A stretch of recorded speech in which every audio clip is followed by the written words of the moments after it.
Okay, so I thought I'd do another overview of one of my cabinets. This one is a mini Neo-Geo. It's functionally equivalent to like the Neo-Geo 2-slot arcade.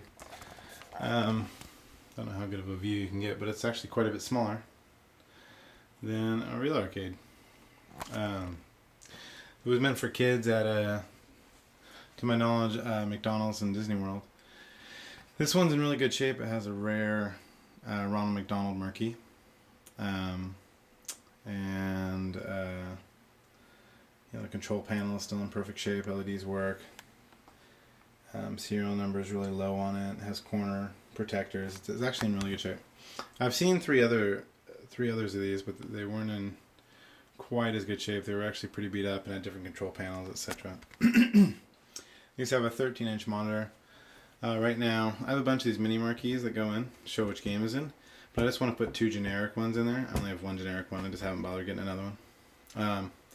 Like most control panels, these fold down to expose the system. I have a 2-slot in there with a multi-cart. That's 150 in 1. The carts for these are MVS was the name for the Neo-Geo arcade. AES is the home system. The arcades have pretty big cartridges. Actually, the home consoles too, but they're a little different pinout. They're pretty big. You know, like if this is my hand, they're beefy. 2-row pin connectors. Yeah. So this one's set up, and they are JAMA, but there's a little bit of a different pinout than the normal JAMA because it supports a D button and stereo audio. Whereas JAMA only supports 3 buttons, 2 players, and mono audio. The monitor is kind of a standard K7000, but for a 13-inch. So I will power it on here. Actually, I'll latch one of the control panels. And then, if you look in the coin, see if we can focus here.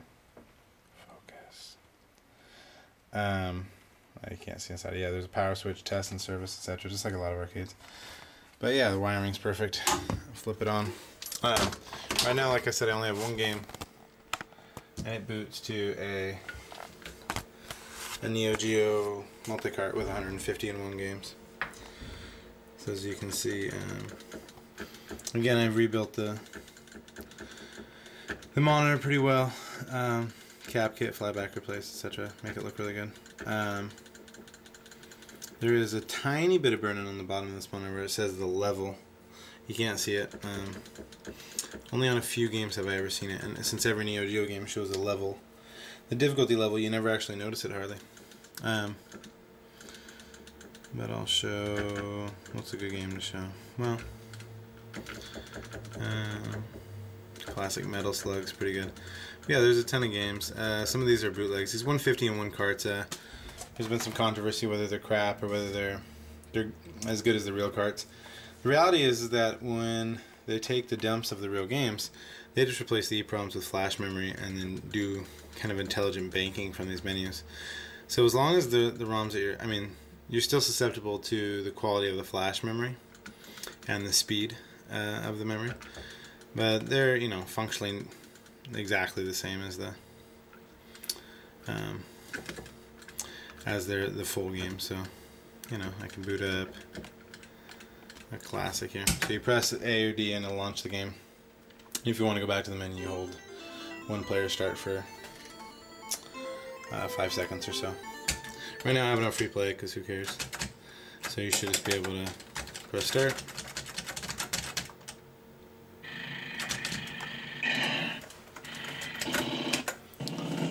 This is how to play Metal Slug, in case you don't know.